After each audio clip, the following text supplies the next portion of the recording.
Hey guys, welcome back to Magic TV. My name's Craig. It is 9 o'clock, which means it's time for another video. And today, I'm going to be doing another mat test. Mat test is the most popular video on the channel right now.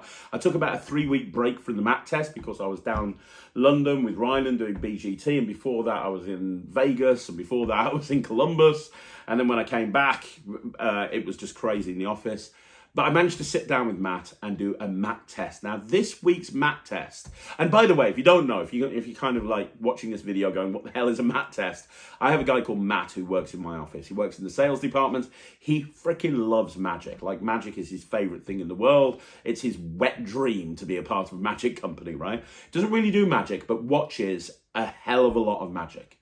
And because he watches a hell of a lot of magic, he sometimes picks up on ideas, and he's seen common plots before several times. So it's really interesting. And he's also very honest. So it's really interesting to see his thought process behind a trick. So the idea of the mat test is I take a trick, normally a newer trick, I perform it to Matt, and then I get his opinion on what the trick is like. And I really try and get as much information about the trick as possible, because I've found it interesting. Sometimes I'll do tricks that I absolutely love and he's kind of indifferent to it. Other times I'll do tricks that I hate and he loves. It's really an interesting dynamic. And, you know, we don't get often a chance to do that, do we? Where we show a trick to a spectator and then we say, well, let's form a focus group and talk about what we think about that trick. And I think this kind of gives you an insight into, sometimes a layperson will say, oh my God, that's amazing, when in reality, maybe they're thinking something else. So that's what the mat test is. Now today, we're going to be doing the mat test on Bergfast by Daniel Dorian Johnson. Now, Bergfast is a trick that was on the Fast project. And myself and Ryland reviewed the Fast project, gave it a fantastic review. It is a really good trick. The whole Fast project is great. There's 5 tricks on the Fast project altogether, and the Bergfast effect is one of those tricks. Now, Bergfast is basically at any card at any number, and you can go check out the review if you want to see the full review on it. But Bergfast is basically an any card at any number, but there's a lot of advantages with this particular any card at any number over any others, if that makes sense. But it is an any card at any number. And Daniel, this came out on the Mind Effect stand, Michael Murray's Mind Effect stand at Blackpool, and Daniel was performing it, sold out, rightfully so. I gave it a great review. Ryland gave it a great review. Sold out very, very quickly, and was one of the most talked about projects at Blackpool, and for good reason, because it was awesome, really, really awesome. And it's now Murphy's, and it's available from all good dealers. It's an any card at any number. Now, Matt has seen several any card at any numbers before, so I thought it'd be really interesting to do this on Matt and get his reaction. So here we go. This is the full performance and breakdown of Bergfast from Fast by Daniel Dorian Johnson. Okay, Matt, I'm going to show you something with a deck of playing cards, all right? And this is a plot that I've shown you a trick to do with this before. Magicians call this plot ACAAN. It stands for any card at any number. And the whole idea is, I have you name a card, I have you name a number, and the card appears at that position. But this is a really fair version, and you'll see why in a bit. I have seen this trick before. Yeah, you have. But there's got some interesting aspects to it, and you'll see what in a minute. Okay. Now, when you think about any card at any number, you have to think of a card and a position in the deck. Yeah. And this is going to be a completely free choice. But first of all, we're going to start with the card. And when you think of a card, Matt, you think of a suit and a value, right? Yeah. So let's start off with the suit. Clubs, hearts, spades, diamonds. Which one would you like? Spades. Are you sure? Yeah. You're happy with that, yeah? Cool. Because I'm going to tell you right now, I've already made my prediction, and I've already put a card in a particular position in this deck. And I'm not going to touch the cards. That's one thing that makes this interesting. You happy with spades? Yeah. Okay, let's go for the value. There's 13 values. Ace, 2, 3, 4, 5, 6, 7, 8, 9, 10. Jack, queen, and king. Yeah. Think of a value. Don't tell anyone. Don't say anything. Okay. You got it? So you've now got a card. Yeah. Now, if I asked you to name a position in the deck, there's psychologically positions that are quite appealing. 37 is quite an appealing one. 52, for example, for some reason is quite appealing. And some people say 1 quite a lot. I don't want you saying later on I made you pick a position. So we're going to go completely at random and go for a position you didn't even think you were going to think of. Now, the card that you're thinking of, I couldn't possibly know it because it exists only in your head, right? Mm-hmm. We're going to take the value of that card, bearing in mind that an ace is 1, a jack is 11, queen is 12, and the king is 13. We're going to take the value of that card and double it. So if you were thinking of a 2, for example, 2 times 2 doubled is 4. Yeah. Have you doubled it? I have. Let's go crazy. Double it again. So if using my example, 2 calculator on my phone. No, 2 doubled is 4, 4 doubled is 8. Double it again. Yeah, I got it. Have you got it? Yeah. So is it more than 52 or is it not? It's not because there's only 52 cards in the deck. The position that you've ended up with by doubling twice is not more than 52. No. Okay, good. So I couldn't possibly know because I don't know what card you thought of. There's no way I can know what value you thought of. You agree? Oh, I agree. You don't. I couldn't know the position in the deck or the card or anything. No. And I haven't touched these cards. You've literally done everything. I've not touched anything, right? I'm going to have you deal down to the position that you're thinking of, but you have a choice. You can either tell everyone what the position is, or you can keep it in just your head. What do you want to do? It's your choice. Can I write it down and show the camera and not tell you? It's up to you. I'm not going to do anything. We're going to just deal down to that position. I'm not going to manipulate it. So I can pick these up now and then say it. Yeah. What position? The number after the doubling and doubling again is 36. 36? Yeah. Okay, so what I want you to do is deal 35 cards face down onto the table. 1, 2, 3, 4, 5, 6, 7, 8, 9, 10, 11, 12, 13, 14, 15, 16, 17, 18, 19, 20, 21, 22, 23, 24, 25, 26, 27, 28, 29, 30, 31, 32, 33, 34, 35. Stop. That's the 36th card. That's the position you ended up with. No one could have known that. Deal that face down there. Now, the card that you're thinking of exists only in your head. You haven't written it down. No. You haven't told anybody. No. And you made all the decisions, and I haven't even touched the deck. You decided on the suit. You decided on the value. You decided on everything. Yeah. And then you decided on a position, which is that position right there, the 36th card. Again, you have a choice. You can either tell us all and share what the card is that you're thinking of, and then we'll turn it over. Or you can turn that card over and we'll know if we're right or not by the look on your face when you turn it over. Do you want to know, Jack? Go on. It was the 9 of spades. On a spade. What's it? Yeah. I didn't say I was going to touch any card. I'm not. Do you want to turn it over? I'm not sure I do.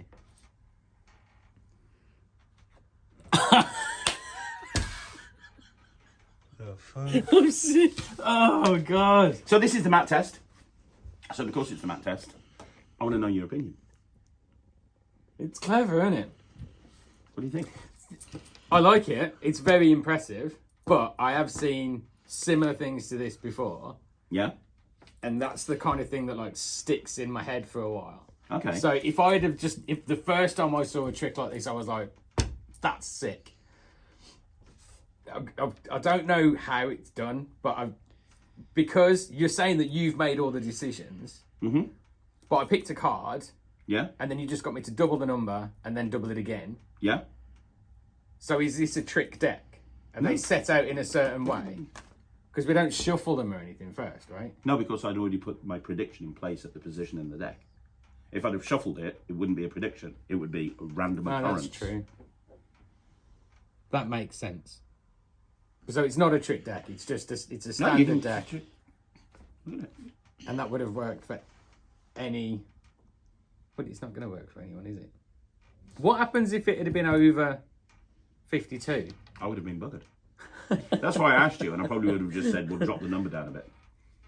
Because you can't have more than 52 cards in there. Well, no, yeah. But if somebody had picked like a king, that's 13, isn't it? Yeah. So if you double it again. I don't know, I'm not very good at maths. You tell me. 26. Oh, it would have been 52. Yeah. Oh, okay. Would have been, so yeah, it would have worked regardless, wouldn't it? Oh, well, there you go. Okay, fair enough. Useful to know. It's very, if it's not a trick deck. You can examine it. You can check the cards out. You can look at them all. No, I mean, it could be like normal, everyday cards, but set in a certain way. But how would that certain way help? I don't know. Because you pick the number. You pick the card. I was just thinking with the card, because you said, when you said you've made all the decisions, I thought of a card, and then there wasn't any decisions after that, was there? Nothing moved, nothing happened, and all I did was double a number and then double it again. Yes. So if the cards are set out in a certain way, in a certain order, I don't know. So It sounds very complicated, but... So you've seen versions of this before, like you've lots of different versions. Yeah. Like my quantum deck is an example of one that quantum is a version of this, isn't it? I suppose. Yeah. How do you think this rate? Obviously, it's difficult to rate it, but it's good. It's a really good trick. If you just did that to someone that hadn't seen a crap ton of Magic, I'm sure they'd have been like, "Fuck, that's amazing." It's the kind of trick that I've seen done a few times in various different ways, so it's not ever going to blow me away now because I've already seen that kind of stuff. But with the whole like quantum, there's only one card in that deck. Yeah. I still don't know how it's done, but I've seen it happen a bunch of times now, and there's only one card in that deck, and no matter what number, it's not like I've seen it on TV with people doing it. I've seen you do it a bunch of times, and it's not like people are picking the same number every time. It's a different number every time. Yes. And every time they pick the number, you just deal down, and it's there every time. So that because so that's do you feel you've mentioned this doubling thing? You think that that's a limitation to this? The fact that you've had to double and double again. Well, it wasn't because it's just like something. At the time, it just seemed like something random that you do. That what made my head think, oh, okay, was when you said you've made all the decisions. Okay. Because then I was like, so maybe that's well, my fault as the performer. Maybe. Yeah. Maybe you fucked it up. Maybe I fucked it up. Maybe it's me. It's a brilliant trick. I love it. I think it was great. And like doing the reveal and stuff, I still got that, oh fuck, I don't want to turn it over thing. Even though I knew it was going to be that card, you still get that whole, oh shit. And it wasn't until you said you made all the decisions that my head just kind of went, you actually haven't made any decisions. You picked a card, but then there weren't any decisions after that. You told me what to do. Double it and then double it again. So there isn't any decisions. So you prefer having somebody just name a card like you saw with Quantum Deck? Name a number, sorry. Quantum Deck is just kind of like when you go down, just name a number. Yeah. Any fucking number. Just go. Like the one we did. But, I mean, I never touched that with the Quantum Deck. I have to deal it myself. Yeah, it is true. It is true. I have to do the dealing. You've asked me in the past, can I deal through the Quantum Deck? And I've said, no, you can't. So, you know, I mean, that's a limitation. I have to do the dealing with this. Yeah, I genuinely didn't touch the cards. It is good that you don't touch it. Which makes me think that if you don't have to touch the deck, but I just pick a random card in my head, and then we double it and double it again, would it be double it and double it again every time? I don't know. I just randomly came up with that doubling thing. See, that's a lie. I can tell by your face. So, would it be double it and double it again every time? Not saying. Maybe. Maybe not. So that's a no.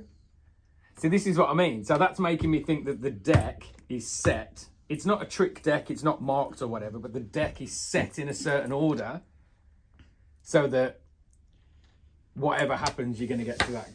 But you don't know what the card is. But you don't need to know what the card is. Why do I not need to know? There's 52 cards in the deck. Because it's something to do with the way that the deck's set. But how would that help? How would that help? Because you don't know the card. Yeah, because I don't know the card. So how are you going to know which way to And there are genuinely 52. Remember, you had a free choice of suit, you had a free choice of card. Yeah. Like, so I thought I had something then. Like, if I'm losing myself. Let's look at the top card. Well, that's the 9 from there. Let's look at the top card of the deck. It's a queen. If you'd named the Queen of Diamonds, what was queen doubled? 12, 24, 30. That's not in the right position. What about this one? 2. Well, no, that's in the second position. That wouldn't be right. Let's look at this one. 5. No, that's in the wrong position. Let's look at this. 8 of spade. No, wrong position as well. And you had a choice of spade. So if you'd gone with 8, that wouldn't have worked. So is it the suits then? Is that why I picked the suit first? Well, no. I just wanted to drag it on. Remember, I've got to hit my 10 minutes. You've definitely hit 10 minutes. Have we? Oh my God, sorry everybody. Just me going, 10 minutes. I don't know. It's a really good trick. If you were to just, like, if that was the first time I'd have seen that, I'd have been like, fuck. I think it's just because I've seen that kind of trick quite a lot. Mm-hmm. As a trick, as a plot, do you think it's a good plot? Someone names a card, somebody names a number. Do you think, always. Do you think it's better with a you know, you mentioned quantum, is it better? You mentioned it's the only card printed. Do you prefer it with a blank deck? Because I've had people turn around to me and go, "Oh, the quantum deck, they're all blank, so it's obviously a trick deck." Laymen are going to be thinking, "Oh, it's a trick deck because all the cards are blank," which is How not. can it be a trick deck when all of the cards are blank? Well, you don't see cards with blank. You don't see decks where all the cards are blank, right? This is obviously a regular deck because it has fronts, it has backs, it has what? Oh, I see what you mean. I don't know. I think Quantum is different. Quantum is something that's a little bit different, and it's new. Whereas you said these kind of tricks have been around for a really long time. Actually, that's a very new trick. Well, it's a new trick, but it's a take on an old trick. It's a take on a trick that's been around for a while. Yeah. I think it's a really good trick. I think it's really impressive. I think it will work. If you just went out and we went into a pub and we just started filming and said, "Do you want to see a trick?" and you showed them that, they'd be like, "Holy shit, that's amazing." It's just that you've become jaded, bitter, and by me. I've magicked you to death. I've seen a lot of that style of trick, and it's very, very, very good. But there aren't any decisions to make. So you prefer it when picked somebody a has card. you prefer it when you have a free choice of card and you have a free choice of number. I picked a card, and that's all I had to do. Everything else you told me what to do, which makes me think that the deck is set in a specific way where it doesn't matter what's in my head. We're going to eventually, I don't know how we get to that, but we're going to get to that at some point, because like you said, you don't touch the deck. There aren't any decisions to make apart from picking the initial card. Yeah. So that's got to be set in a certain way in order to be able to get to that card.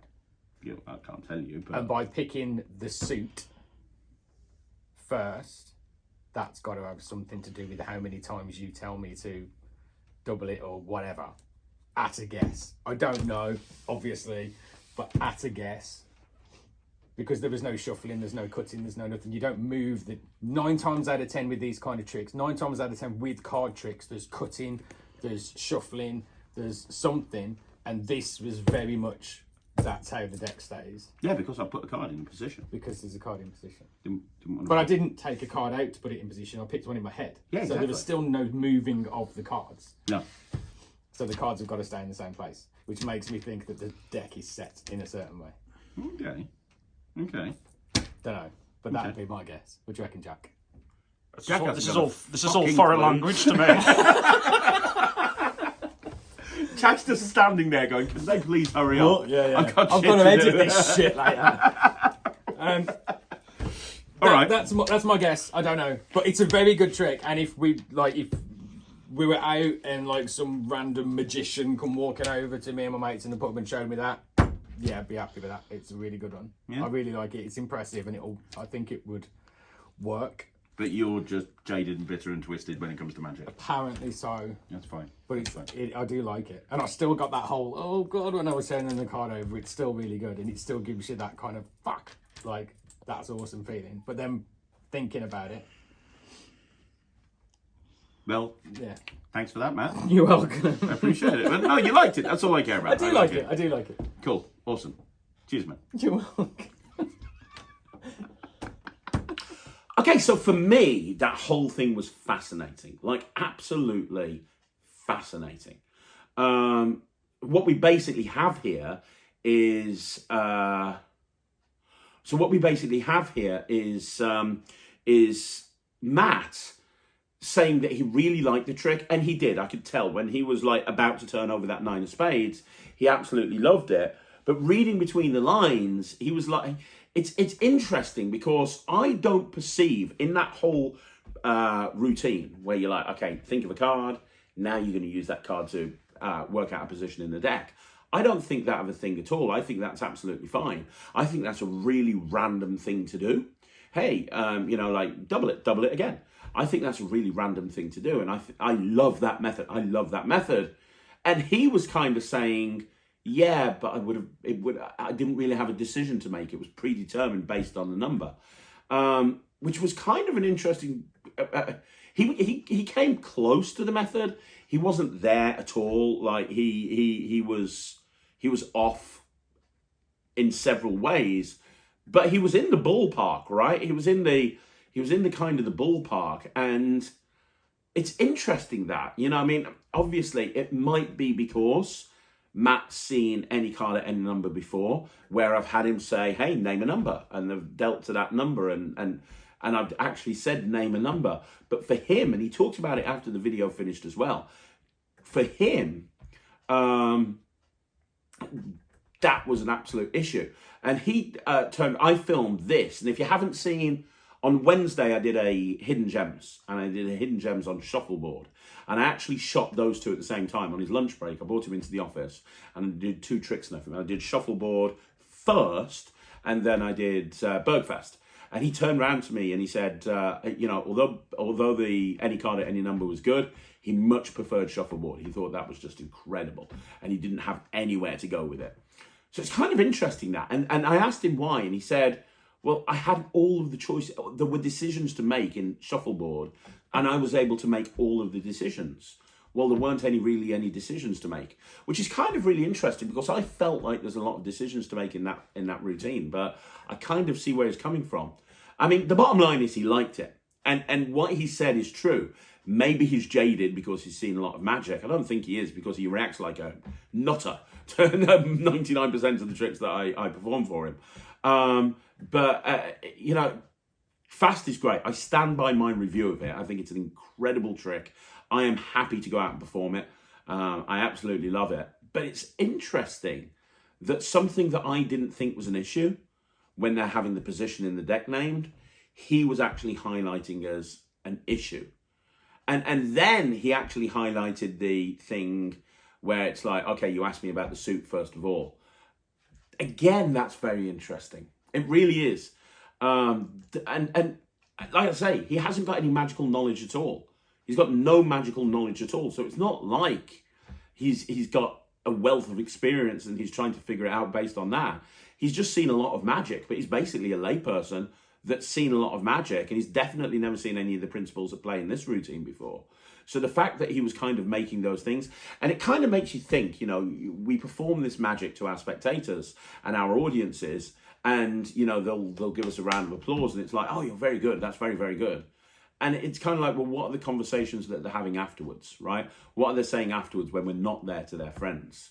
But yeah, I mean, he liked it. I like it. He liked it. But he said it wasn't his favourite trick that he's seen. Although he's talked to me in the past about tricks he's seen that he's hated.